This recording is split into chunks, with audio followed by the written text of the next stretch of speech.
Hi, it's Beverly Cole, and today is going to be a little bit different type of a video. I'm going to show you how I watercolor one of my stamps that I have printed out on hot press watercolor paper. Hot press watercolor paper has a smooth surface, so there won't be a lot of texture in this painting. It goes through my printer just fine. Now I'm using some of my least favorite washi tape that I actually shared with my grandchildren when I did a project with them at their house, and it's got unicorns on it. So the first thing I'm doing here is using my large brush, and I will put this down in the description, the number brush this is. When I learned back in the 80s to watercolor, that the teacher told us to use large brushes because they hold a lot of water and paint, and it's true, and you can get a very fine point. This is a picture of my 1985 watercolor palette. Some of the paints in there are that old. They last so long, and I added them from tubes. Now, this is a wash I'm using for the background. So what I did was water down some blue paint, and I believe it was aquamarine, and I just watered it down for the background.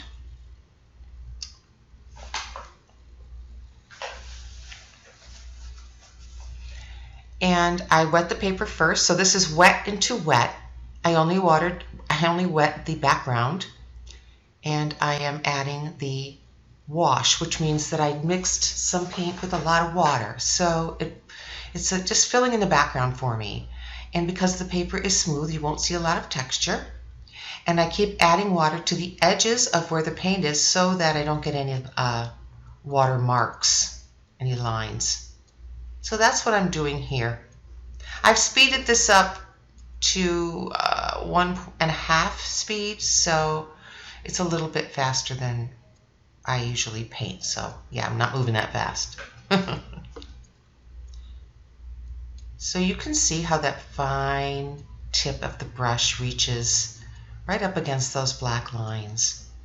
And actually painting a stamp image like this, it's fun. It's like coloring. So this is the easy background. I'm just using a wash, and you could make it more interesting too by using more than one color. And I do add more colors to the background later, but this is just my first layer. When you paint in watercolor, you can paint in layers, layer upon layer of paint. And because a lot of the watercolors are translucent or transparent, the color will show through.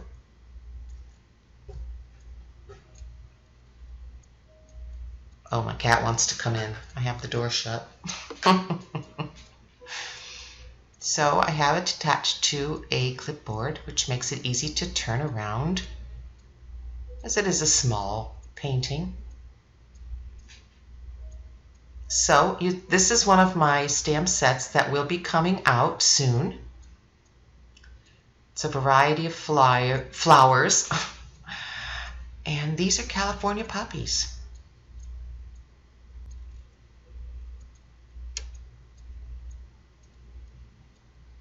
I lived in California for a very brief time, back in the 70s. Just a few months.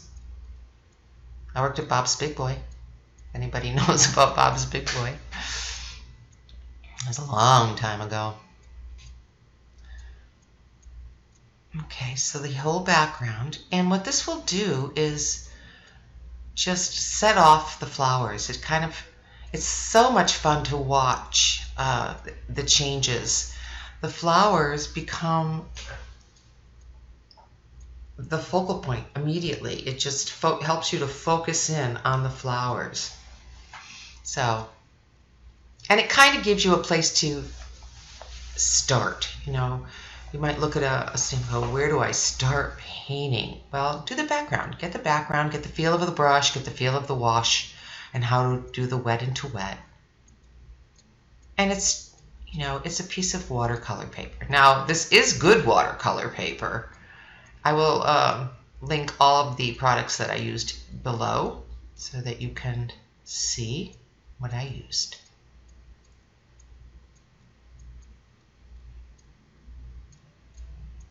Okay, so we're just pretty much through the background.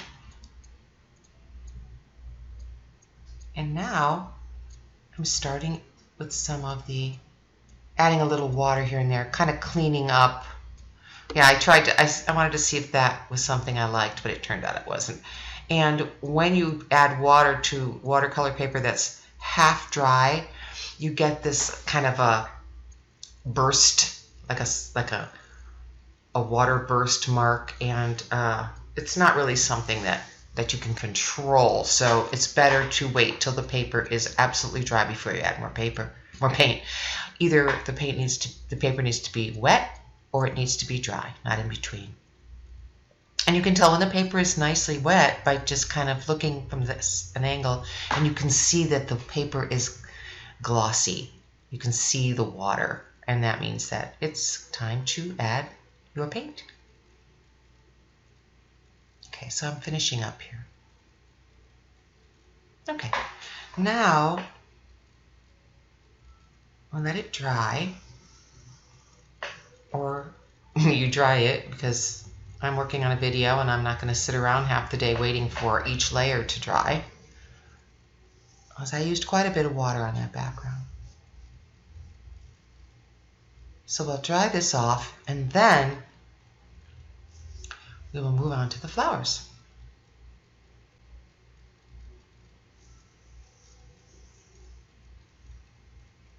Sorry, I could have edited this out,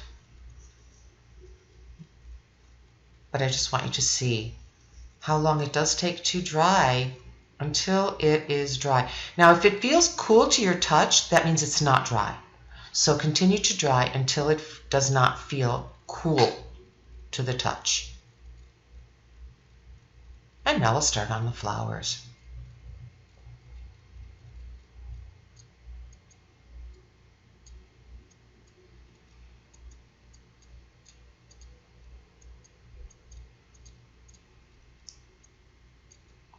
You can see the edge of my palette as I am mixing the color, and I am adding some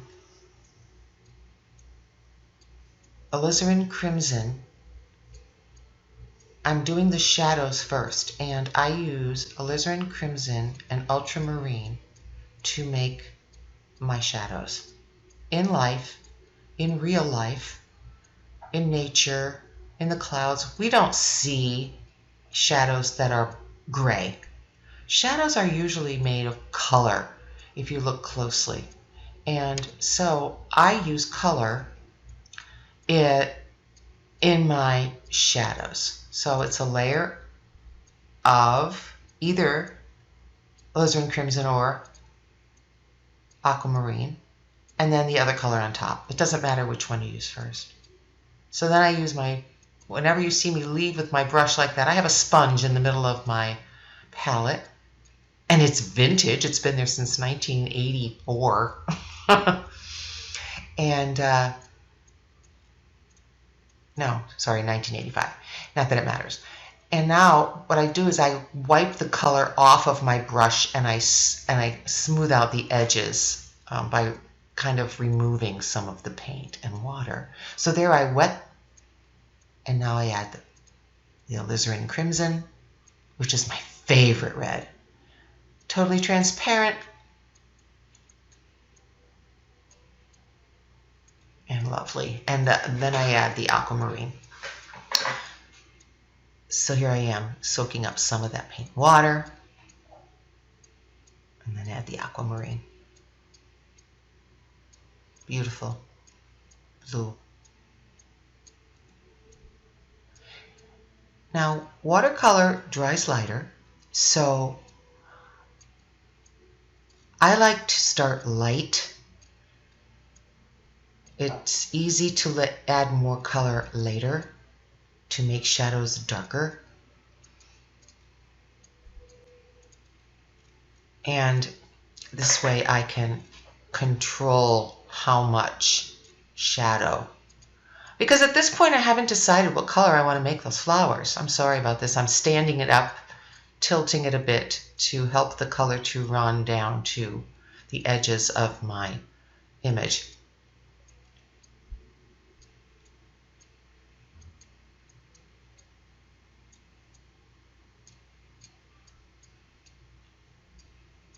Here you can see I'm tilting it again. Okay, so yes, I start light.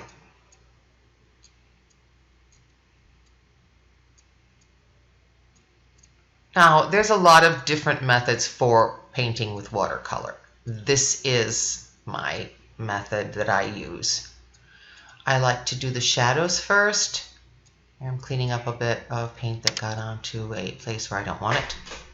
And I'm using a little bit of a Q-tip, which I don't do very often, but I really seem to need to get rid of a lot of color there. So I will continue with my shadows. Laying down water. And I have two containers of water. One is for cleaning out my color from the brush. The other one is clean water.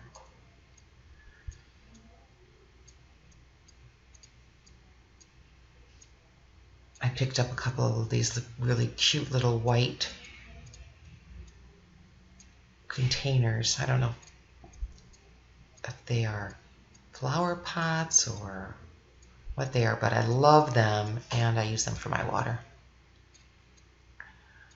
Okay, so you can see here I'm spreading out the color with water so I don't have any hard edges.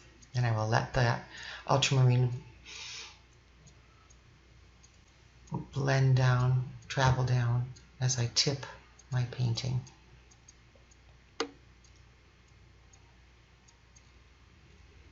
And now I'm adding some of the alizarin crimson. So as you can see, it doesn't matter which color first.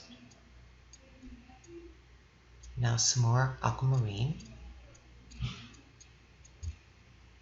And I'm letting it travel, thinking about where I'm going to put the next amount. So you can already see the dimension. And I think this would be beautiful if you didn't add any more color, but just left it.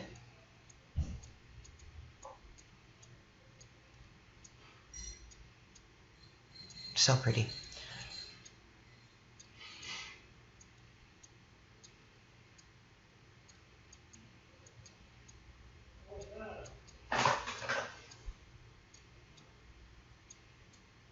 And now, the bottom of the poppy, water, ultramarine,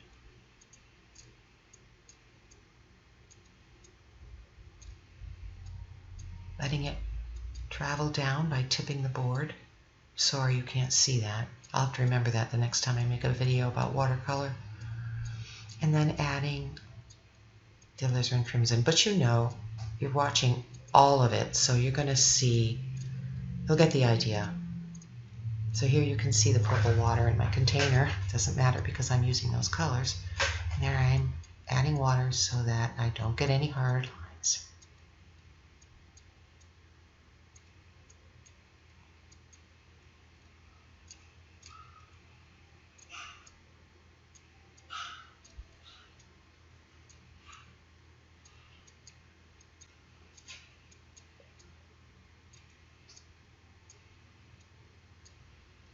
Now if you like the lines, you can see there's some painterly looking puddles up there in the area with that back petal.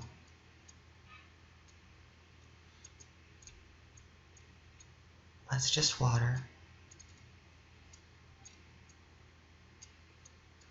Dried off my brush, removing color. With this big brush, you can actually flatten it with your fingers. You can kind of pull it through your fingers when it's wet and get a nice sharp edge. I love this brush. I wear them out. I get to where I just use one brush for the entire painting, and over time I do wear the tip right off the brush. And then it's kind of sad because I love that brush. I have to get a new one. Okay, so In this painting, I do use a tiny brush at one point, but usually I don't do that. So we're moving along, and you can see I'm almost done with my shading.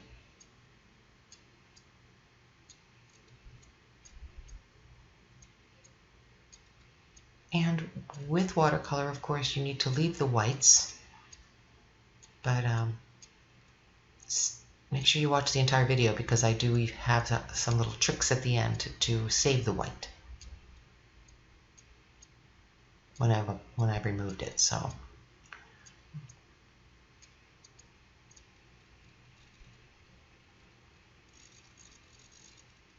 now I'm moving along, getting the final areas done, getting ready to add color after this. This is just a little bit more shading.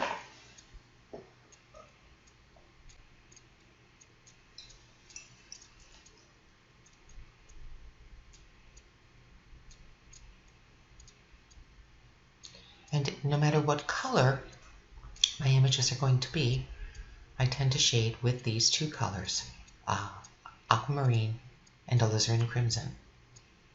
And because the watercolor is so transparent, the shading will show through.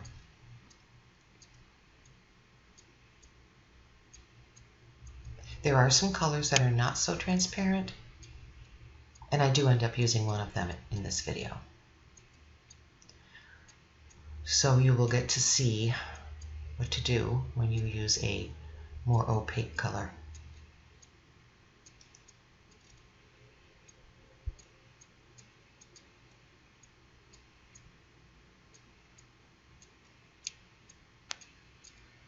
Now I'm not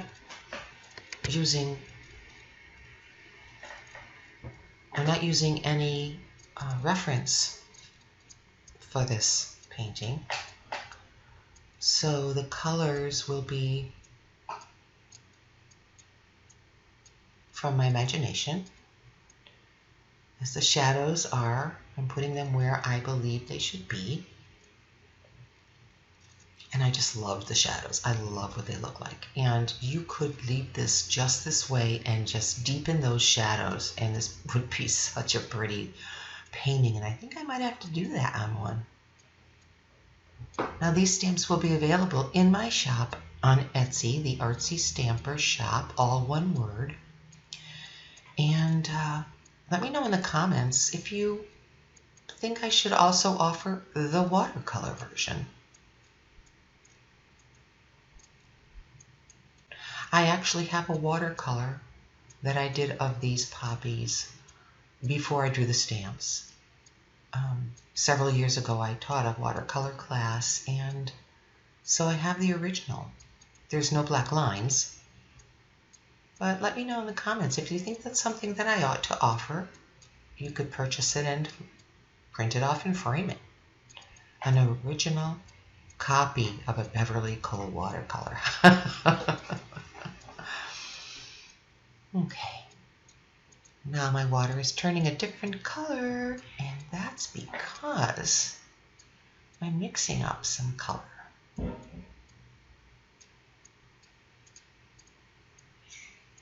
Now also by taping down the edges, I'm going to have a nice clean white edge on my little painting here.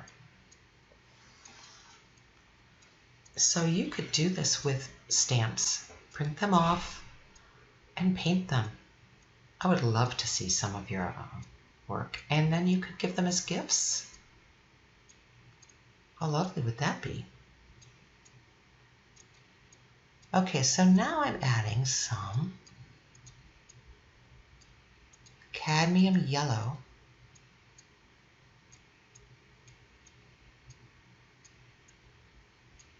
and it's a pretty strong mixture I'm using, because I've decided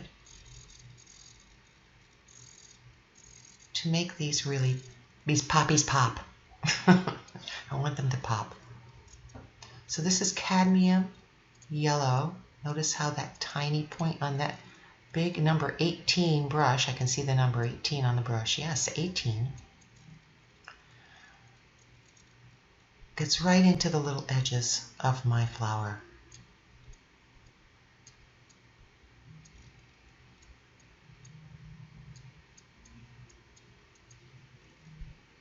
So this is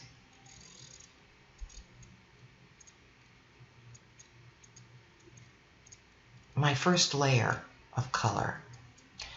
And the because the cad yellow is such a strong, creamy consistency, I am losing some of my shadow, but that's okay.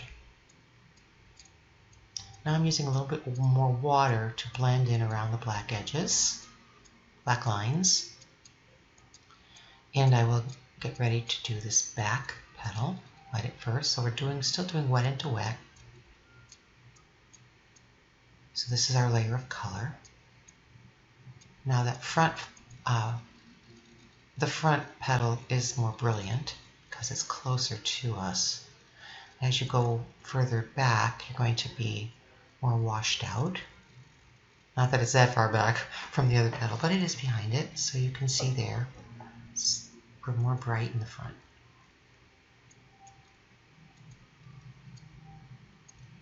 How fun is that? You can even, you can use any kind of watercolor set, and I have been tempted to get myself a smaller set of cake watercolors. What I did for this big set back in the day was empty out entire tubes into my palette, and they dried, and they've been there to use. You just, if you don't want to leave them in the tubes, because they can dry out and then you got this paint stuck in a tube, which isn't very helpful. So what I'm trying to say is you can use any watercolors. You don't have to invest in the best, highest quality of watercolor. There are so many sets out there, even in the crafting community, that are awesome. So, find some you want to try and have fun with them.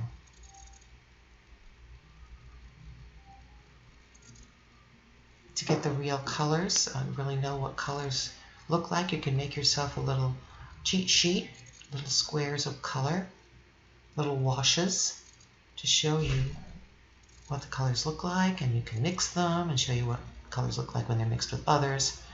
That's a whole other video in itself, but I think there are videos like that all over the YouTube channel here. So check some out. Try some watercolors.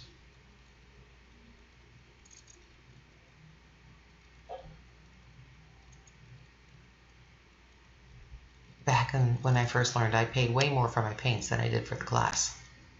But look how long I've had them. Now the brush is not that old, but my sponge is.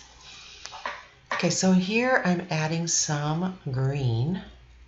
And greens are funny, so I tend to mix different colors together in my palette to get a green that looks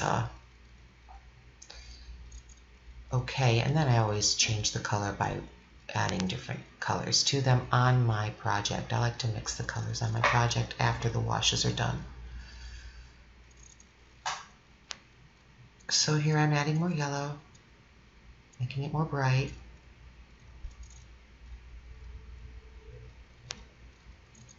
At this point, I think this is lemon yellow I'm adding. Yes, this is lemon yellow.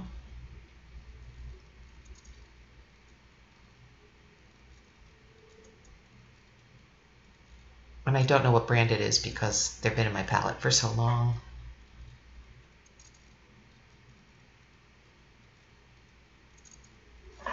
So no matter what color you used for shadows, you can make your flowers any color you want. Now I'm adding lemon yellow to my leaves. I tend to add it where I think the sun may be shining more. I've got some little fleck of something, probably from my old paint set. Notice the tape is lifting. Part of the problem with that is when I heated it to dry my painting, it lifted up. But that's okay, as long as it's attached to my paper, I'm good. Now adding more shadows where I lost them using the same alizarin crimson. And I'm tending to go more with that because I'm going to make this a warmer flower. If I were going towards cool, I probably would have gone with more of the aquamarine.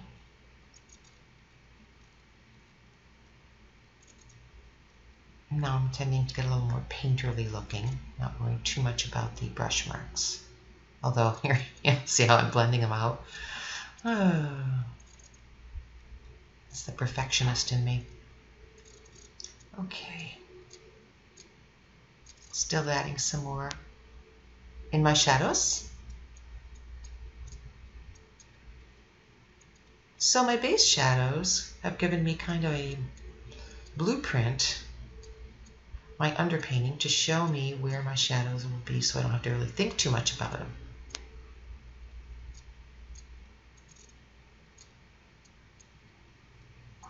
Okay.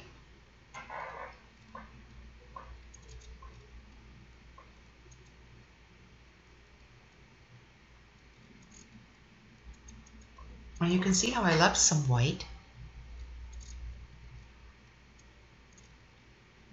Highlights where the light would be hitting the brightest.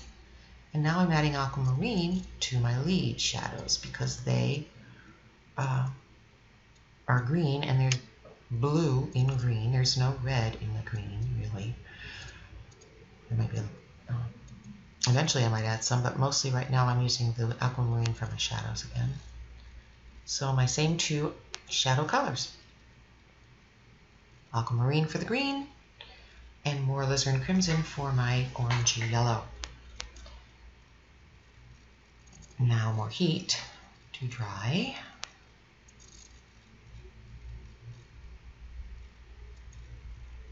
And I don't really have to worry about the paint moving around because I don't have puddles of water. This is a heat tool which would push the paint around if I used it. You could use a hairdryer too, of course. But I happen to have a heat tool handy right next to me.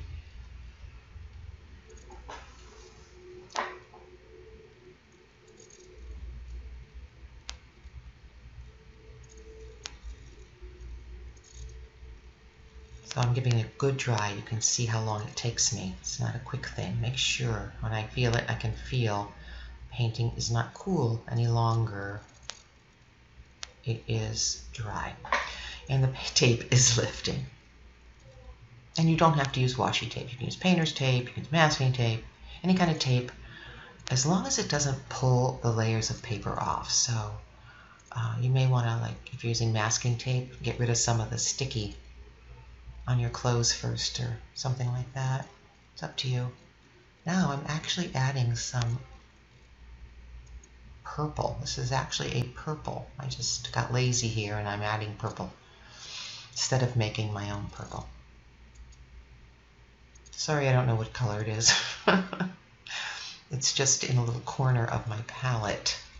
I squeezed some out of a tube that someone had offered to share with me, and I don't remember. I didn't write it down.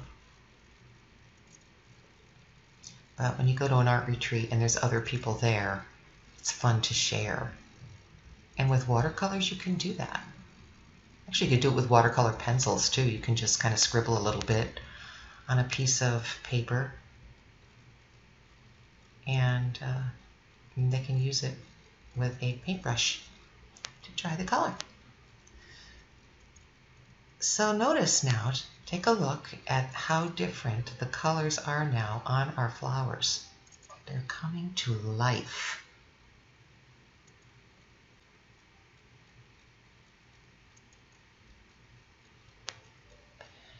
And as I paint in that purple, you can see how that white pops, leaving the white with watercolor. It's not so hard, and if you make a mistake, I'm going to show you how to fix it.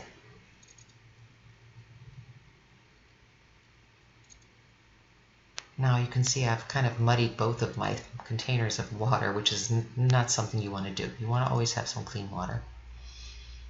And I'll change it eventually, but I'm so into this right now, I don't want to stop. There's the ultramarine again in the shadows.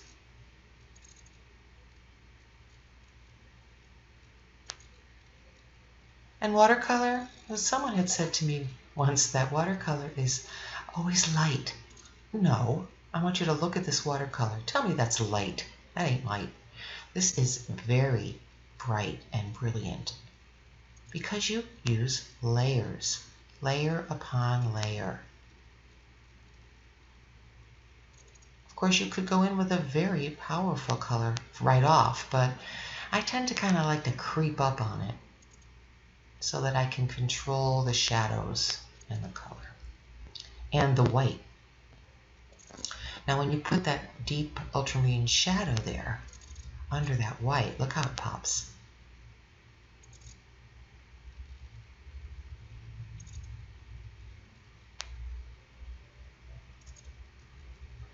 Okay, now this is where I start to add some cadmium red, and cad red is more opaque. So you can see how much color, first of all, is in my water.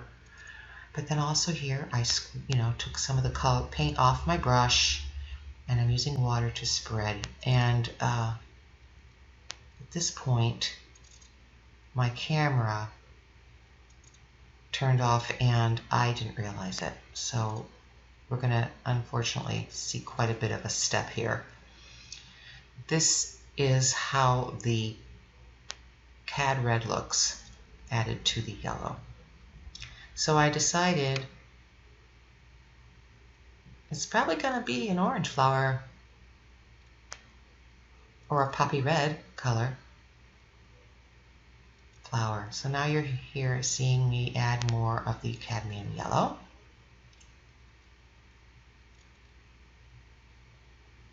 Which is also slightly more opaque.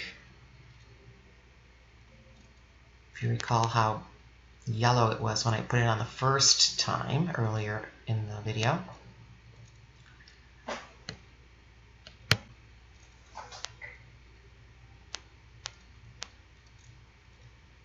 And now some green. Always make sure the other areas around where you are adding your paint are dry so that the color won't travel into your other images. You always want it to be dry if you don't want it to bleed. This is where I end up adding some of the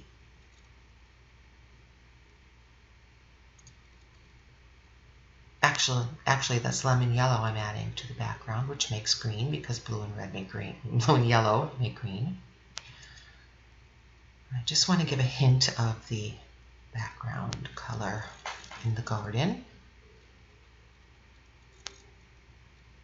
And it's just a wash, and I can go right across the leaves because they are green, so I don't have to worry about any bleeding.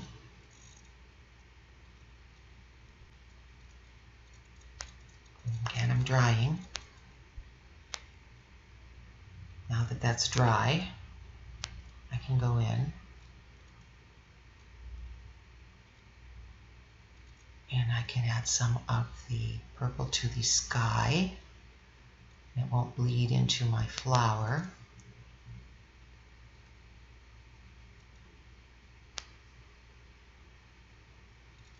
So here we have, I believe I'm leaving my flower that color because the yellow and the purple are complementary colors, and they make each other kind of vibrate when they're next to each other. So you have the yellow and the purple, but also the red and the blue are complementary colors, so they kind of vibrate next to each other. So it gives you a very lively painting of simple California poppies.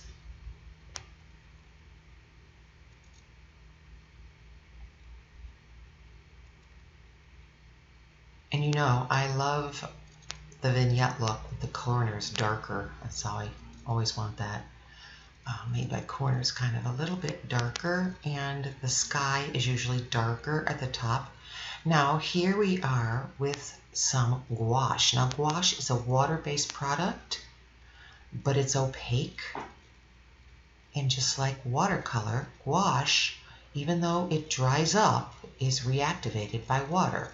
Now here I noticed my brush was too big to get into those tiny spots. So I'm getting a tiny brush. It's 0.